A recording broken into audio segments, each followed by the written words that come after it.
স্বাগত ডিবিসি সংবাদে। আপনাদের সাথে আছি আমি সুনন্দা রায়চৌধুরী। এবার জানাবো খবরের বিস্তারিত। মেডিকেলে ভর্তি পরীক্ষায় কোটা বাতিলের দাবিতে বিক্ষোভ ও অবস্থান কর্মসূচি পালন করেছে বিভিন্ন প্রতিষ্ঠানের শিক্ষার্থীরা। এ সময় দাবি আদায়ে 24 ঘন্টার আলটিমেটাম দেয়া হয়।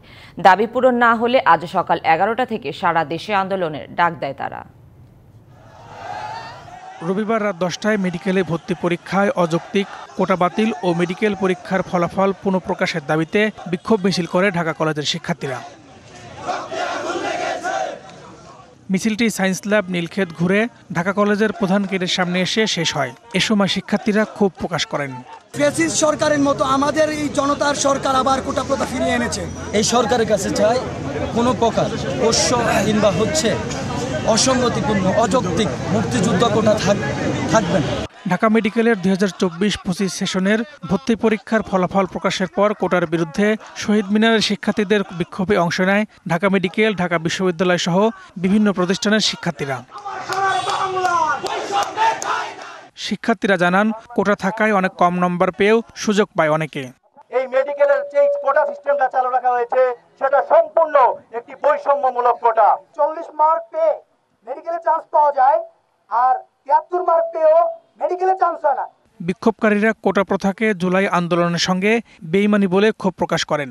এ সময় দাবি না মানলে অন্তর্বর্তীকালীন সরকারকে এর জবাব দিতে হবে বলেও হুঁশিয়ারি দেওয়া হয়। আজকে যে শ্যামফুল রেজাল্ট আমরা দেখতে পেয়েছি, এটা আমরা তীব্র প্রতিবাদ জানাই এবং অবিলম্বে দ্রুত বাতিল চাই।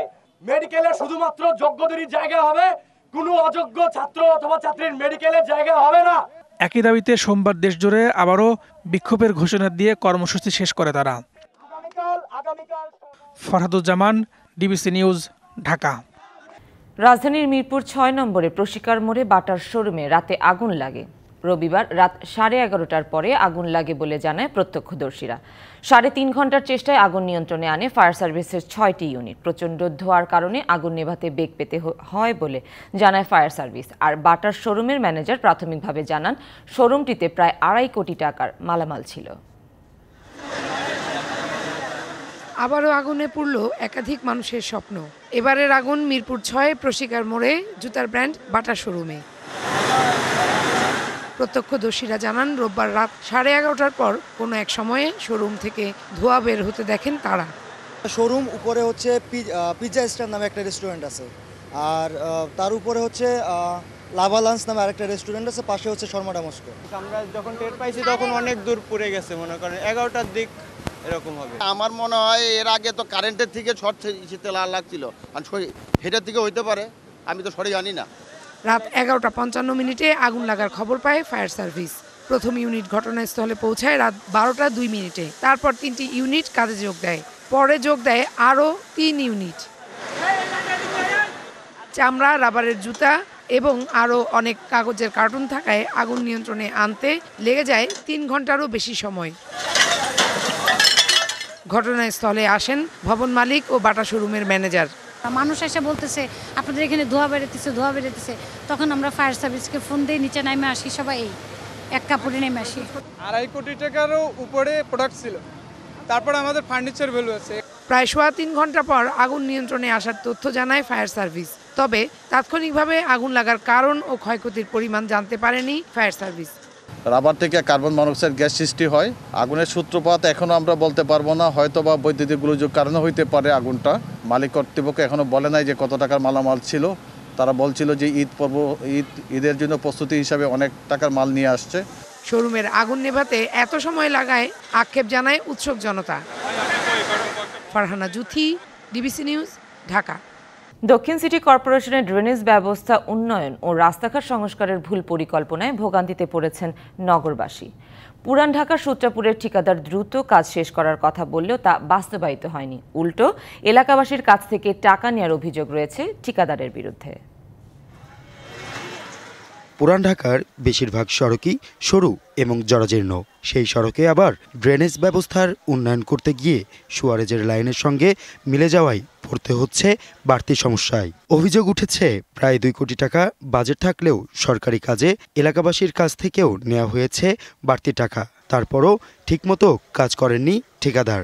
2000 নিছে, কেউ 2500 নিছে, কেউ 3000 নিছে, কাজ বুঝা, জায়গা বুঝা এরকম নিছে।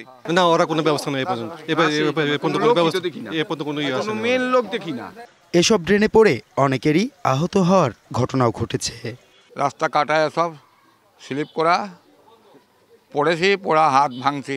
ভাবি হয় উনি পড়ে গিয়ে বয়স্ক মানুষ 5টা সেলাই পড়ে গেছে, তো আমরা খুব ঝুঁকির মধ্যে আছি। সাধারণ বাসাবাড়ি থেকে সড়কের উচ্চতা বেশি হওয়ায় সামান্য বৃষ্টিতেই পানি ঢুকে পড়ছে ঘরে।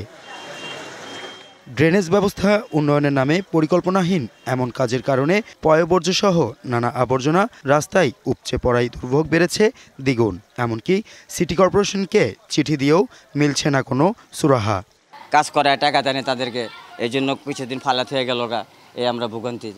ঢাকা দক্ষিণ সিটি কর্পোরেশনের উপসহকারী প্রকৌশলী জানান, ঠিকাদারের অর্থ আদায় অনৈতিক। না, নেয়ার কোনো বিধান নাই তো। এটা কি মানে কনস্ট্রাকশন ইঞ্জিনিয়ার টাকা নিচ্ছে? ড্রেনেজ স্ল্যাব মেশিন থাকলে মানে তখন যান চলাচলের সমস্যা হয়, রাস্তা সার্ভিস পানি যায়, সড়ক লাইন তো করবে ঢাকা ওয়াসা। অবশ্য এ বিষয়ে ড্রেনেজ ব্যবস্থার দায়িত্বে থাকা ঢাকা ওয়াসার ঊর্ধ্বতন কারো বক্তব্য পাওয়া যায়নি। মোহাম্মদ আল হাসিব, ডিবিসি নিউজ, ঢাকা। 29 বছরেও ঢাকা আন্তর্জাতিক বাণিজ্য মেলা কাঙ্ক্ষিত মানদণ্ডে পৌঁছতে পারেনি। ক্রেতা দর্শনার্থীরা বলছেন, গুণগত মান ঠিক না থাকা এবং হাতে গোনা কয়েকটি দেশের পণ্যের সীমাবদ্ধতা থেকে গতানুগতিকভাবেই বছরের পর বছর একইভাবে আয়োজন হয়ে আসছে এই মেলা।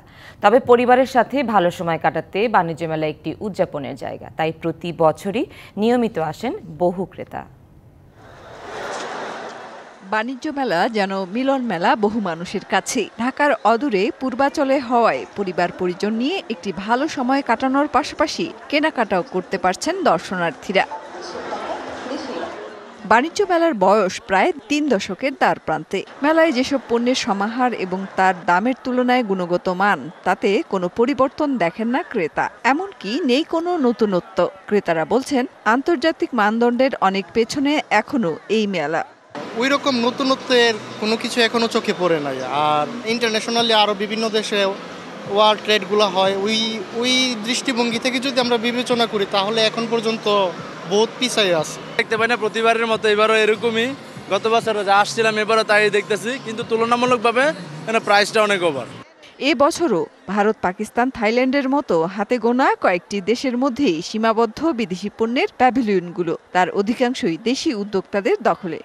আমার কাছে ভালোই লাগে, ফ্যামিলি নিয়ে আসা মানে ভালোই আনন্দের ব্যাপার। মেলায় আসছি, নতুন নতুন সুন্দর সুন্দর সিটি গোল্ডের নেকলেস গুলা ভালো লাগছে।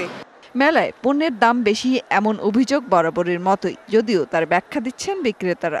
পণ্যগুলো ভালোই আছে, দাম মোটামুটি একটু বেশি। হ্যাঁ, এটা ডলারের জন্য আসলে একটা ইফেক্ট করে গেছে, প্লাস আমাদের ওয়েট চার্জ অনেক বেড়ে গেছে আসলে।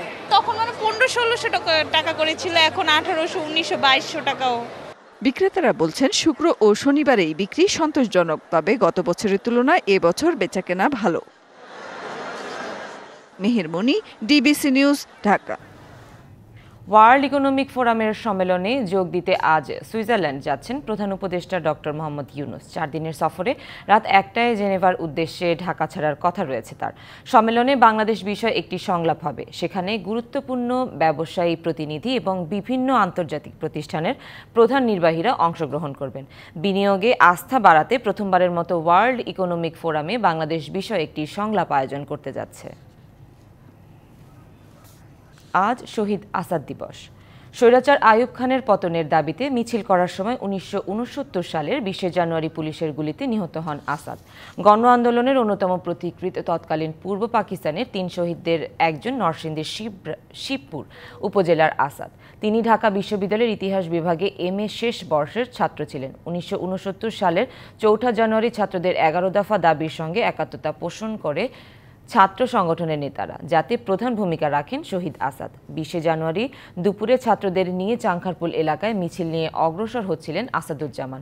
এ সময় বাধা দেয় পুলিশ। বাধা না মেনে স্বৈরাচার বিরোধী স্লোগান দিলে খুব কাছ থেকে আসাদকে লক্ষ্য করে পুলিশ গুলি ছুড়লে মৃত্যু হয় আসাদের। বাংলাদেশের মুক্তি সংগ্রামে অবদানের জন্য 2018 সালে শহীদ আসাদ সর্বোচ্চ রাষ্ট্রীয় স্বীকৃতি স্বাধীনতা পদক পান।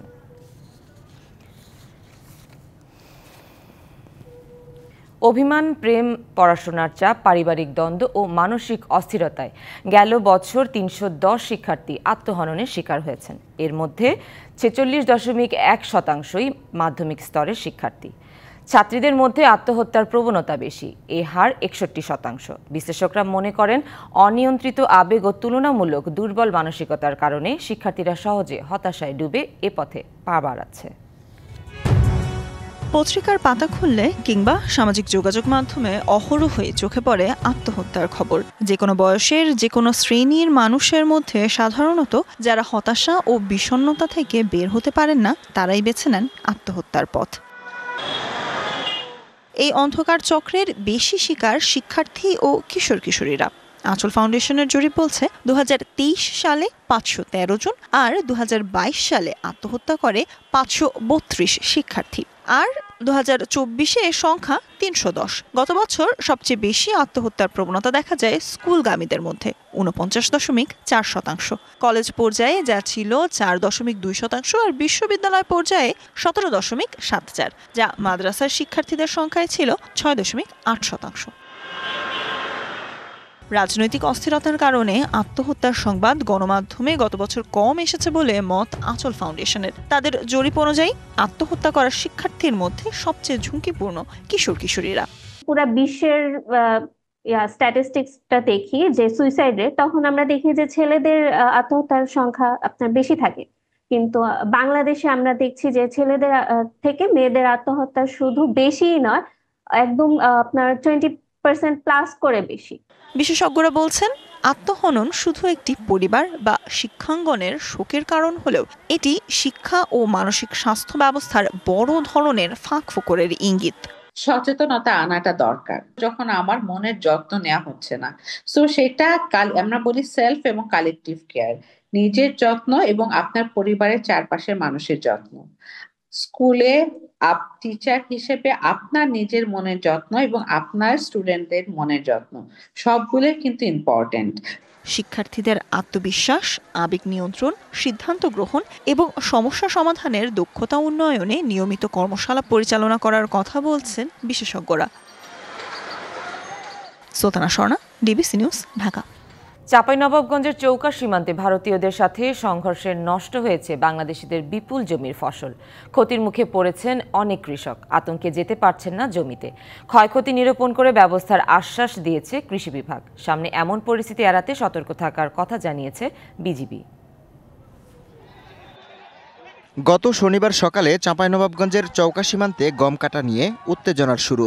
এক পর্যায়ে সংঘর্ষে জড়ান ভারত ও বাংলাদেশের নাগরিকরা। এ খবর ছড়িয়ে পড়লে শূন্যরেখার কাছে জড়ো হন বহু মানুষ। দিনভর চলে ইটপাটকেল ছোড়াছুড়ি, হাতবোমা ও টিয়ার শেলও নিক্ষেপ করা হয় ওপার থেকে। আর এই সংঘর্ষ হয়েছে ফসলের ক্ষেতে। নষ্ট হয়েছে ভুট্টা, পেঁয়াজ, সরিষা ও গমসহ বিভিন্ন ফসল। প্রায় ৩ কিলোমিটার এলাকার জমির ফসলের ক্ষতির দাবি স্থানীয়দের। ভবিষ্যতে এমন পরিস্থিতি এড়াতে সরকার ব্যবস্থা নেবে ও ক্ষতিগ্রস্তদের পাশে দাঁড়াবে, এমন প্রত্যাশা তাদের। ফসল আছে ভেঙে মানুষ হাইটা ভেঙে দেখে সরকার যদি কোনো হেল্প করে তবে হবে, না হলে ওই জন্য কৃষক সব অনাহারে শেষ। তবে আমরা চাই আগামীতে যাতে করে এরকম পরিস্থিতি আমাদের সীমানায় না হোক, যাতে নির্বিঘ্নে আমাদের কৃষকেরা কাজ করতে পারে। সীমান্ত সমস্যা সমাধানে উচ্চ মহলে আলোচনা চান সীমান্ত এলাকার মানুষ। 6 তারিখ, 7 তারিখ, 8 তারিখ গোটা ওয়ার্ল্ড দেখলো যে চৌকা সীমান্তে কি ঘটতে গেল। ওরা তো আইন লঙ্ঘন করে সব কিছু করতে যাচ্ছে এবং করছে। উচ্চ পর্যায়ের মধ্যে বৈঠক করে আমাদের সীমান্তের একটা সুষ্ঠু সমাধান আমরা চাই। সমাধান না করলে এইভাবে কৃষকদের মধ্যে একটা দ্বন্দ্ব সংঘাত লেগে থাকবে। কৃষকের ক্ষয়ক্ষতি নিরূপণ করে সে অনুযায়ী ব্যবস্থা নেওয়ার কথা জানিয়েছে কৃষি বিভাগ। কৃষি অফিসার গেছে, ও মাঠে আছে, ও জানাবে। জানানোর পরে আমি ডিসি মহোদয়ের সাথে কথা বলবো। এটা মিটিং এ আলাপ হয়েছে। এরকম পরিস্থিতি যেন আর তৈরি না হয় সেজন্য বিজিবি তৎপর আছে বলে জানালেন মহানন্দা 59 বিজিবি ব্যাটালিয়নের অধিনায়ক। তো এই ধরনের পরিস্থিতি যেন ভবিষ্যতেও সৃষ্টি না হয় এবং জনগণের ফসল কিভাবে ভবিষ্যতে সংরক্ষণ করা যায় স্থানীয় গণ্যমান্য ব্যক্তি এবং কৃষকদের নিয়ে সে ব্যাপারে আমরা কাজ করছি। বাংলাদেশি নাগরিকদের শূন্যরেখা অতিক্রম না করারও আহ্বান জানান তিনি। DBC news desk.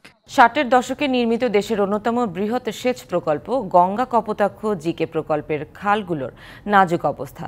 প্রধান সহ শাখা খালগুলোর অনেকাংশেই বেদখল হয়ে গেছে। দখলের পাশাপাশি খনন না হওয়া ভরাট হয়েছে খাল। তবে জিকের সক্ষমতা বাড়াতে নতুন করে ১৩০০ কোটি টাকা প্রকল্পের নেওয়া হয়েছে। প্রকল্পটি বাস্তবায়ন হলে ৪ জেলায় সেচ সুবিধার পাশাপাশি বাড়বে ফসল উৎপাদন, প্রত্যাশা কর্তৃপক্ষের।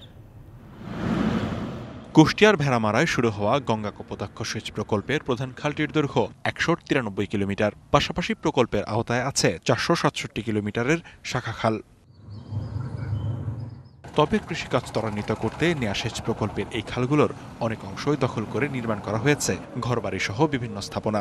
এছাড়া দীর্ঘদিনেও পুনর্খনন না হওয়ায় খালের অবস্থা জীর্ণশীর্ণ। অবদার লোকজন তো সেরকম যায় না, ম্যান পাওয়ার কম, অনেক লোকবল কমে গেছে। আগে ছিল অনেক, এখন তো সীমিত হয়ে গেছে। এই যার কারণে মাঠে তারা যেতে পারে না। এই অবস্থায় কৃষকরা দখলেও নিয়ে গেছে। উচ্ছেদ করতে দখলদারদের তালিকা তৈরির কথা বলছে পানি উন্নয়ন বোর্ড। দীর্ঘ সময় ধরে এটা আসলে সংস্কার না করার কারণে কিছু কিছু জায়গায় অবৈধ স্থাপনা নির্মাণ হয়েছে। আমরা এগুলো তালিকা তৈরির কাজ চলমান রয়েছে। আমরা এই তালিকা যখন প্রকল্প অনুমোদিত হবে, সেই প্রকল্প অনুমোদিত হলে তখন আমরা উচ্ছেদ কার্যক্রম শুরু করব। পাশাপাশি সেচ প্রকল্পের প্রাণ ফেরাতে নতুন করে ১৩০০ কোটি টাকার প্রকল্প নেওয়া হয়েছে। 2টি পাম্প স্থাপনের পাশাপাশি বসানো হবে 5টি সাবসিডিয়ারি পাম্প। প্রকল্প চালু রাখা সহ অঞ্চলকে মরুকরণ থেকে বাঁচাতে বিকল্প ব্যবস্থা নেওয়ার কথাও বলছে কর্তৃপক্ষ। সিদ্ধান্ত অনুযায়ী ১৩০০ কোটি টাকার মধ্যে এই ডিপিপিটা বিকাশ করে দেওয়ার জন্য বলছে এবং পাম্প মেইন 2টা মেইন পাম্প এবং 5টা সাবসিডিয়ারি পাম্প প্রাথমিকভাবে আমরা করব। সবচেয়ে ভালো হবে যে পানি ধরে রাখার কোনো ব্যবস্থা করা।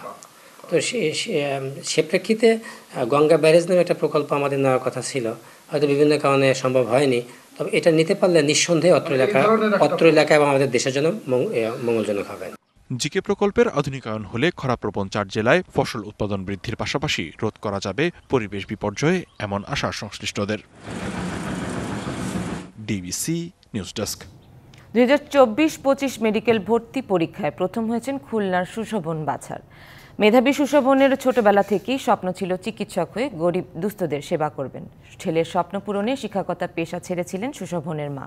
সুশোভনের এমন সাফল্যে আনন্দিত ও গর্বিত মা বাবা ও এলাকাবাসী। ছোটবেলা থেকেই পড়ুয়া খুলনা জেলার সুশোভন বাছার। পিতার কর্মস্থল টিএনটি আদর্শ মাধ্যমিক বিদ্যালয় থেকে ২০২২ সালে বিজ্ঞান বিভাগে গোল্ডেন এ+ পান সুশোভন। এছাড়া মাধ্যমিক ও উচ্চ মাধ্যমিক সহ ৫ম ও ৮ম শ্রেণীতে পেয়েছেন ট্যালেন্ট পুলে বৃত্তি। একসময় ছেলেকে বড় করতে শিক্ষকতা পেশা ছেড়েছিলেন মা বন্দনা সেন।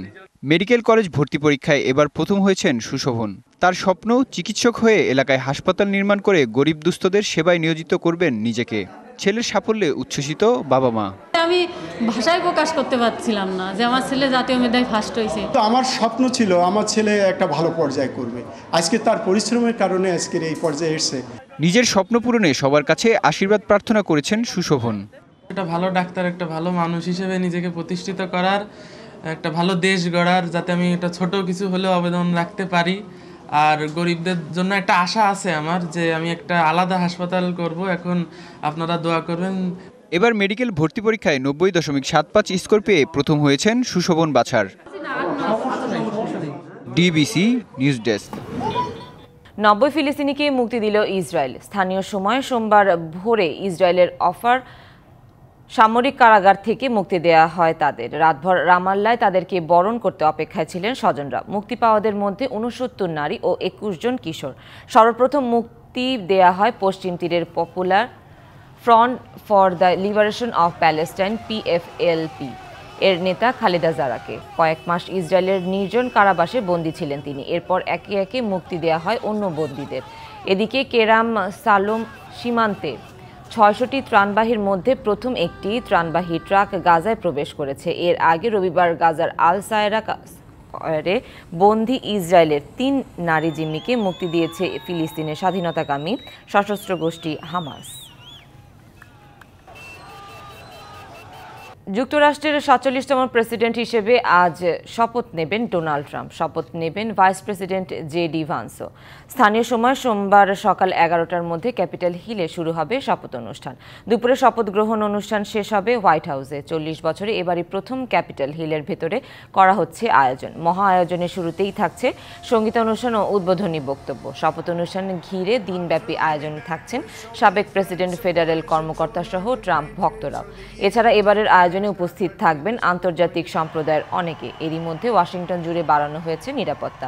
এদিন শপথের পর সিনেট চেম্বারের প্রেসিডেন্ট কক্ষে সই করবেন গুরুত্বপূর্ণ নথিতে। বলা হচ্ছে, প্রতিশ্রুতি অনুযায়ী ক্ষমতা গ্রহণের দিনেই রেকর্ড সংখ্যক নির্বাহী আদেশে সই করার পরিকল্পনা ট্রাম্পের। প্রথম দিনেই শুরু হতে পারে অবৈধ অভিবাসীদের ধরা ও বিতাড়িত করার অভিযান।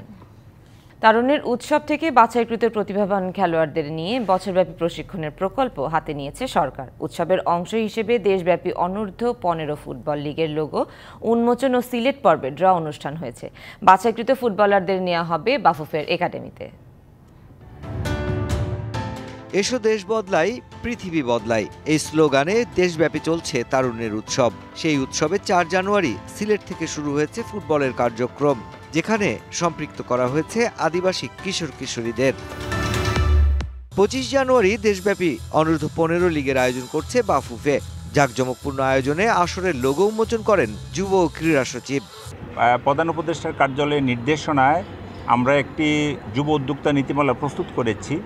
সেই নীতিমালায় সুনির্দিষ্টভাবে যুবদেরকে, যারা ট্যালেন্টে যারা কাজ করবে, তাদেরকে স্টার্ট আপ এবং অন্টারপ্রেনিউরাল স্কিল ডেভেলপ করার জন্য একটি বৎসরব্যাপী পরিকল্পনা আমাদের রচিত হচ্ছে, একটা স্বল্প, মধ্য এবং দীর্ঘমেয়াদী পরিকল্পনা। এই মঞ্চেই করা হয় সিলেট পর্বের ড্র। ৮ বিভাগের এই আয়োজনে শুরুটা সিলেটে আর চূড়ান্ত পর্ব হবে নোয়াখালীতে। এই আসর থেকে বাছাই করা ফুটবলারদের দেয়া হবে বাফুফের একাডেমিতে প্রশিক্ষণের সুযোগ। সাফ এবং এফসি আমরা খেলবো, সেটাকে আমরা ন্যাশনাল টিমটাকে আমরা যশোর শামসুল্লাহ ফুটবল একাডেমিতে আমরা সেখানে তাদেরকে ট্রেন আপ করবো। এটা অলরেডি সিদ্ধান্ত হয়েছে। এবার যাতে এই যে আমাদের যে স্কাউটের যে ট্যালেন্টগুলো, এগুলো যেন আমরা ভবিষ্যতে তাদেরকে ঠিক মতন কাজে লাগাতে পারি, আমরা সেই ব্যাপারে সচেষ্ট থাকব। এরই মধ্যে স্থানীয় বাছাই পর্ব শেষ করে দল গড়েছে জেলাগুলো। মূল পর্ব খেলতে প্রস্তুতিও সেরেছে তারা। বাফুফে দিচ্ছে আর্থিক সহায়তা। জেলায় কিন্তু কমপক্ষে 200, 250, 300 প্লেয়ার ট্রায়ালে এসেছে। সেখান থেকে জেলাদেরকে খুব কষ্ট করতে হয়েছে যে প্লেয়ার বাছাই করতে, যেগুলি আমরা পেয়েছি। সেখান থেকে তাদেরকে আমরা যদি ভালো নার্সিং করতে পারি, ইনশাল্লাহ আমাদের ন্যাশনাল টিমের পাইপলাইনে তারাই থাকবে। জমকালো এই অনুষ্ঠানে নানা আয়োজনে স্থান পায় জুলাই বিপ্লবের ঘটনাও।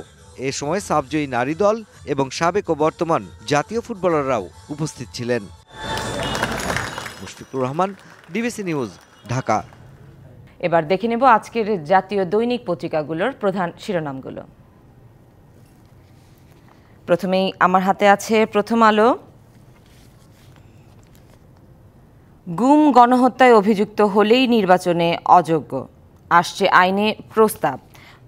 গুরুতর মানবাধিকার লঙ্ঘনে অভিযুক্ত ব্যক্তিদের নির্বাচন থেকে দূরে রাখতে একটি বিশেষ আইনের খসড়া তৈরি করেছে নির্বাচন ব্যবস্থার সংস্কার কমিশন। খসড়ায় বিচার বহির্ভূত হত্যা, গণহত্যা, গুম, অমানবিক নির্যাতনের মতো মানবতা বিরোধী অপরাধে অভিযুক্ত হলেই জাতীয় সংসদ নির্বাচন থেকে বিরত রাখার বিধান রাখা হচ্ছে।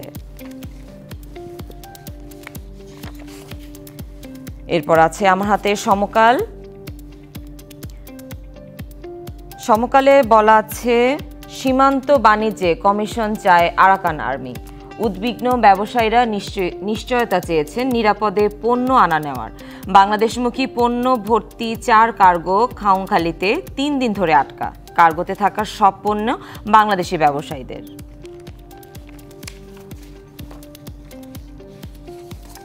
এরপর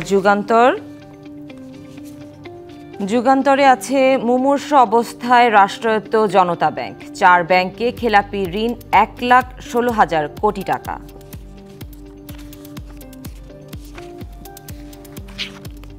এরপর আমার কাছে আছে কালবেলাতে আছে রেমিটেন্সে এস আলমের ভয়ানক ছোবল। রেমিটার ও হুন্ডি এজেন্ট অর্থ বিনিময়, ফোনে দেশে অবহিতকরণ, বিদেশে গায়েব করা হয় ডলার, রিয়াল, দিরহাম ও ইঙ্গিত। খাতুনগঞ্জ শাখা থেকে 8 মাসে 5 কোম্পানির নামে তোলা হয় ১,৯৯০ কোটি টাকা। 4 বছরে তোলা হয় ৩,২৪৫ কোটি টাকা। এরপর আছে বাংলাদেশ প্রতিদিন। শৃঙ্খলা ফিরছে না ঋণে, নীতিমালার কারণেই অনেকেই বাধ্য হচ্ছেন খেলাপি হতে। দেশের অর্থনীতি নাজুক পরিস্থিতিতে রয়েছে। এই অবস্থা চলতে থাকলে বিনিয়োগ অন্য দেশে চলে যাবে। ৩৪ বছর ধরে বাংলাদেশে ব্যবসা করি, এমন টানাপোড়েনে আমরা পুরো ব্যবসায়িক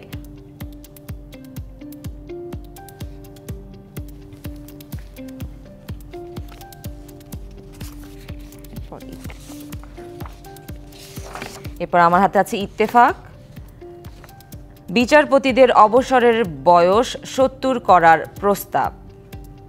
বিচার বিভাগ সংস্কার কমিশনের সুপারিশের খসড়ার সারসংক্ষেপ। মামলা জট নিরসনে অবসরপ্রাপ্ত জেলা জজদের ২-৩ বছরে মেয়াদে চুক্তিভিত্তিক নিয়োগ। বিচারকদের সম্পত্তির বিবরণী ৩ বছর পরপর ওয়েবসাইটে প্রকাশ। নিম্ন আদালতের বিচারকদের দুর্নীতি তদন্তে কমিটি গঠন। এরপর আছে কালের কণ্ঠ। শিল্প চালুর আগেই ঋণ খেলাপি, বিনিয়োগ করে চাপে ব্যবসায়ীরা। গ্যাস, বিদ্যুৎ, পানি সংযোগ পাচ্ছেন না ব্যবসায়ীরা। ব্যাংক ঋণ নিয়ে শিল্প কারখানা দিয়ে বছরের পর বছর উৎপাদনে আসতে পারছেন না। বিদ্যমান অর্থনৈতিক পরিস্থিতিতে ঋণ খেলাপি হচ্ছেন বিনিয়োগকারীরা।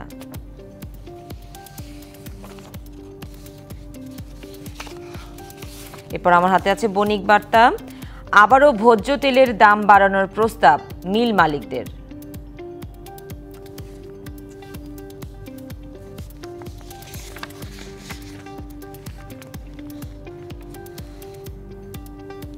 এরপরে আমরা ইংরেজি পত্রিকার শিরোনামগুলো দেখে নেব। প্রথমেই আছে the Daily Star. Forex market in ডাইসেরি। এরপর আছে আমার হাতে Business Standard. Why Bangladesh RMG turns to imported iron fabric despite local supply.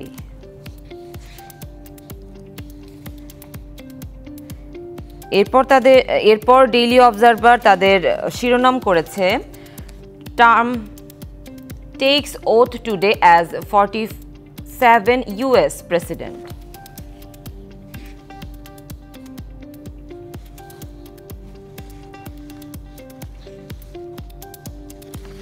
এরপর আছে দৈনিক news. Over 200 former BDR soldiers granted bail in explosive case.